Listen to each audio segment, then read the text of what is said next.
There is a village on the southeastern coast of Crimea called Kurortne. Before the war, it was a sleepy settlement known mostly for its proximity to the Black Sea and a stretch of unremarkable coastline. In satellite imagery from 2021, you would find nothing there of military significance. No fortifications, no hardened shelters, no dispersal zones. By April 2026, Kurortne had become one of the most important missile staging points in Russia's entire occupied territory. Specifically, it was home to elements of the 12th Separate Missile Brigade, and the hardware they were hiding there was not artillery, not drones, not ammunition.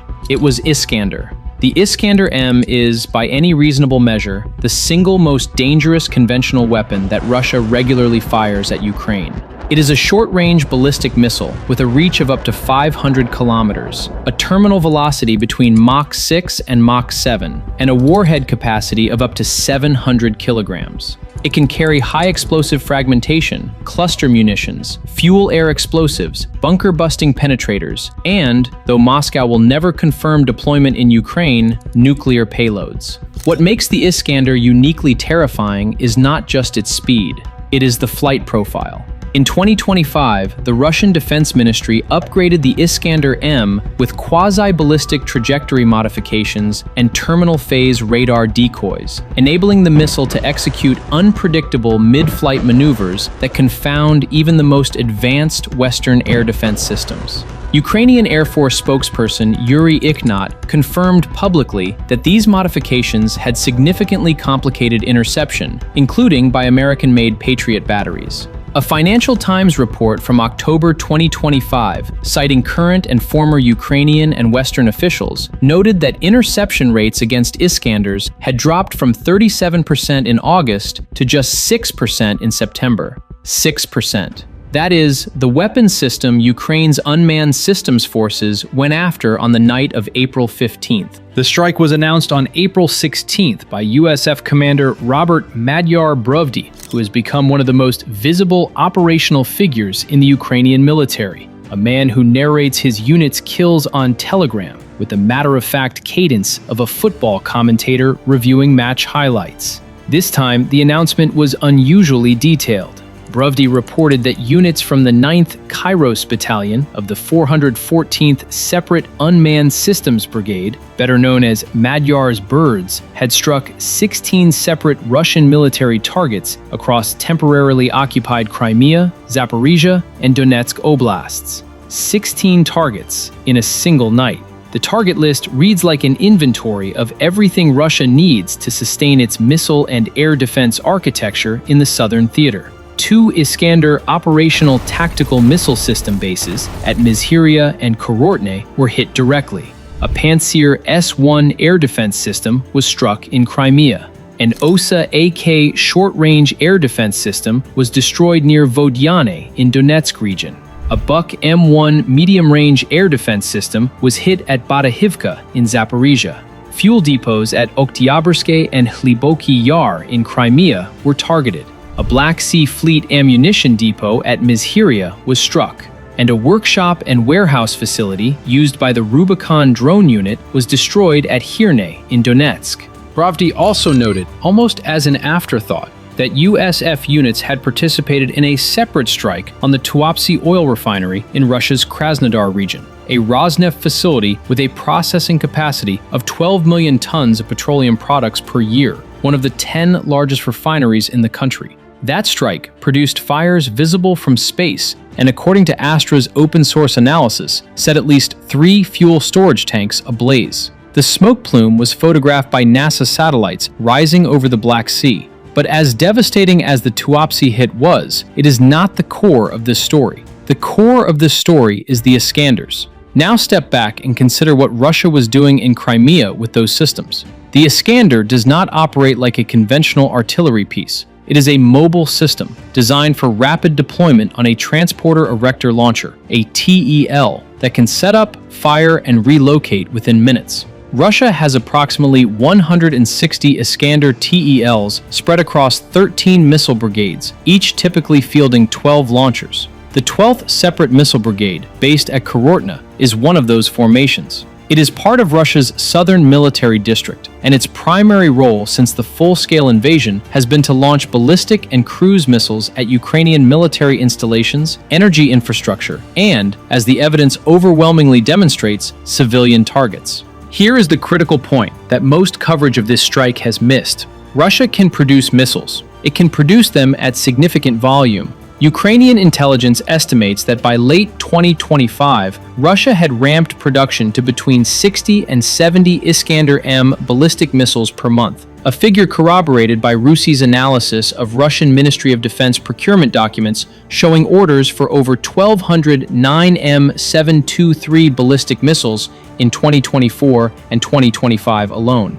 At an estimated cost of $2 to $2.4 million per missile, that represents a staggering investment, but it is an investment Russia's wartime economy, running at 7 to 8% of GDP on defense, has so far been willing to make. But missiles are consumable. They get fired. They get replaced. What cannot be easily replaced is the system that fires them. An Iskander-TEL is not a tube welded onto the back of a lorry. It is a precision-engineered mobile launch platform manufactured at Production Association barricades in Volgograd, incorporating sophisticated targeting electronics, encrypted communication systems, integrated inertial navigation, automated erection mechanisms, and, critically, the ability to independently target and fire 2 missiles without external command input. Each TEL is accompanied by a dedicated loader transporter, a maintenance vehicle, a command post vehicle, and an information post vehicle. The entire battery is a system, not a single piece of equipment. And Russia had, at the start of the war, enough of these systems for 13 brigades. That is not a number that can be easily expanded. The production line for Iskander ground equipment operates at a fundamentally different tempo from the missile production line.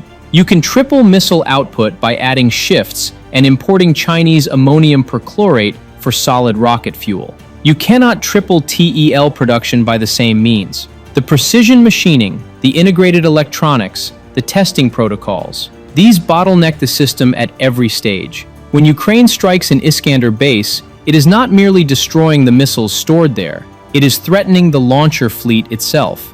And that fleet is, for all practical purposes, irreplaceable at wartime scale. This is not the first time Ukraine has gone after Iskanders in Crimea. In mid-February 2026, the Special Operations Forces struck a storage site for Iskander launchers near Pasichne in Crimea, triggering secondary detonations that confirmed the presence of armed missiles. On March 5th and 6th, Ukraine hit the 12th Missile Brigade's concentration area near Kurortne again, alongside a Ka-27 helicopter and several air defense systems. On March 14th, Ukrainian drones destroyed an Iskander launcher near Vishneve in Crimea, a vehicle that had been moved from its deployment site to a firing position and concealed in a forest belt. Intelligence provided by the local resistance movement helped locate it. The launcher was armed and crewed. Several drones struck the target, and a secondary detonation of the onboard missiles was recorded. What the April 15th strike reveals is that Ukraine is not conducting isolated raids.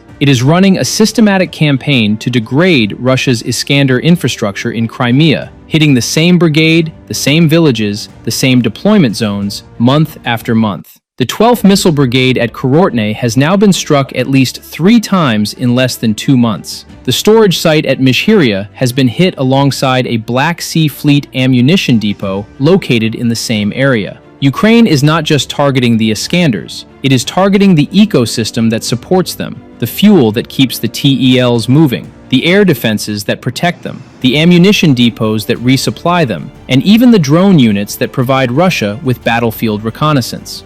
As we covered in our previous video on the Novorossiysk strikes, Ukraine's unmanned systems forces have become remarkably effective at layered, multi-target operations. The Admiral Makarov, the Savash drilling platform, the Sheskharis oil terminal, these were all hit in coordinated waves that degraded Russian capabilities across multiple domains simultaneously. The April 15th strike follows the same operational logic, but applied to Crimea's ground-based missile infrastructure rather than its naval assets. And the scale, 16 targets in one night, suggests that the USF's capacity to mount complex, multi-vector drone operations continues to grow. There is a contrast buried in this story that deserves attention.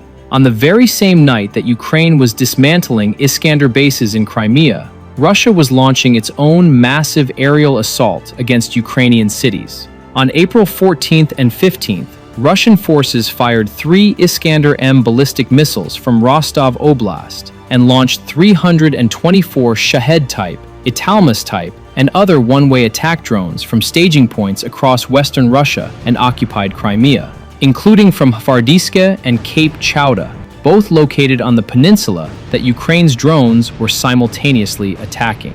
Ukrainian air defenses intercepted 309 of those drones, a 95% kill rate. But the ballistic missiles and 13 drones that got through struck 9 locations, killing at least 5 people and injuring dozens more in Dnipro, Cherkasy, Kharkiv, Kryvyi Rih, and Chernihiv.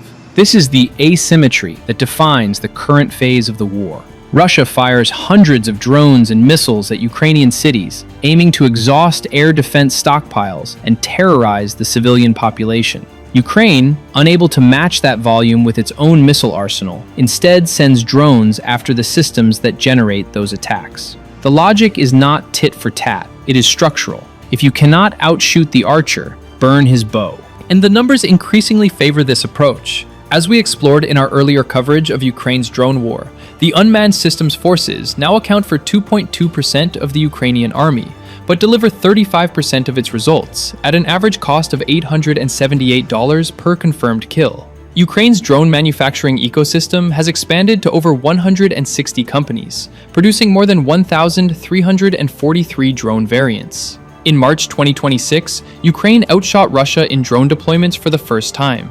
The Interceptor drone program alone has seen production increase 8-fold between 2025 and 2026. The 414th Brigade, Magyar's Birds, is the operational tip of this entire ecosystem, and on April 15th, it demonstrated exactly what that ecosystem can do when pointed at high-value targets deep in occupied territory. Now, consider the strategic implications of what happened at Tuapse.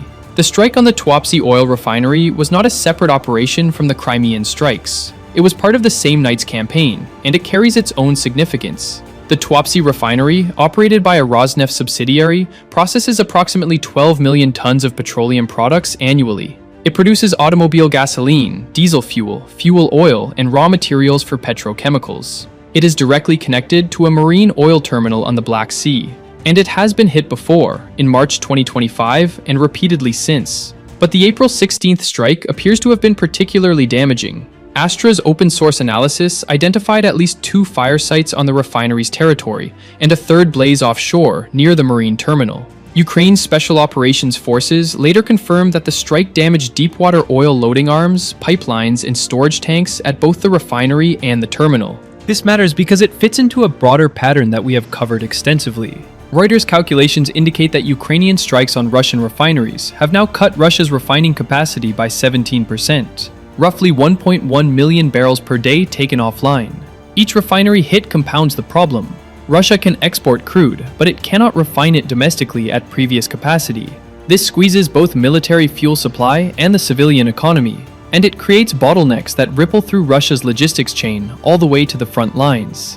The civilian cost of the Tuapse strike must also be acknowledged. According to Krasnodar Krai Governor Veniamin Kondratyev, the attack killed 2 children, aged 5 and 14. And injured at least 2 adults. Educational institutions across the city canceled classes. Whatever the military value of the refinery, those deaths are real, and they underscore the brutal reality that in this war, as in every war, the line between military and civilian is drawn in blood rather than on maps. There is a broader lesson in the April 15th operation, and it concerns the nature of irreplaceability in modern warfare. Russia has spent 4 years building what it believes is a sustainable war machine. One that can absorb losses, outproduce its opponents, and grind its way to victory through sheer attrition. And in many categories, that model has worked. Russian shell production has outpaced Western supply to Ukraine. Drone manufacturing at Yelabuga has scaled to meet the Shahed demand. Iskander missile output has tripled since 2023, aided substantially by Chinese dual-use imports. Beijing now accounts for 70% of Russia's ammonium perchlorate imports, a critical component in solid rocket fuel. China's share of Russian foreign trade has grown from 11% in 2014 to nearly 34% today. And the CSIS has identified Chinese components as a key enabler of the Iskander production surge. But the attrition model has a blind spot.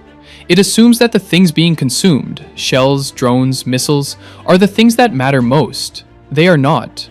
What matters most are the systems that deliver them. 1,000 Iskander missiles sitting in a warehouse are useless without launchers to fire them. 1 million Shahed drones are paperweights without the staging infrastructure to deploy them. When Ukraine hits an Iskander-TEL or a Pantsir S-1 air defense battery or a Rubicon drone workshop, it is not destroying a consumable. It is destroying a capital asset, something that took years to design, months to manufacture, and weeks to deploy. And Russia's industrial base, for all its wartime expansion, cannot replace capital assets at the rate Ukraine is now destroying them. The 12th Missile Brigade at Kurortne will, presumably, receive replacement missiles in the coming weeks. Russia produces enough of them. But if the launchers themselves were damaged or destroyed, and the pattern of secondary detonations reported in previous strikes on the same locations suggests that armed TELs are being caught in these attacks, then the brigade's combat power has been permanently diminished. You cannot simply order a new Iskander-TEL from a catalog.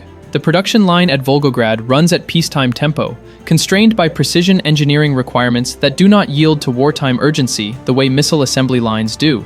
This is the logic that underpins Ukraine's entire deep strike campaign, and it is the logic that was on full display on April 15th. 16 targets, 2 Iskander bases, 3 air defense systems, 2 fuel depots, an ammunition depot, a drone workshop, and a major oil refinery, all hit in a single night by a force that accounts for barely 2% of the Ukrainian military. There is a moment in the 6-minute video released by the USF after the strike when a drone's onboard camera captures the approach to one of the Crimean targets. The footage is grainy, shot in infrared, and the landscape below is dark. Then the target appears, a cluster of vehicles and structures, heat signatures glowing white against the cold ground. There is no anti-aircraft fire, no evasive maneuvers from the equipment below. The drone simply flies in and hits. Russia had hidden its most dangerous weapon system in a quiet village on the coast of Crimea.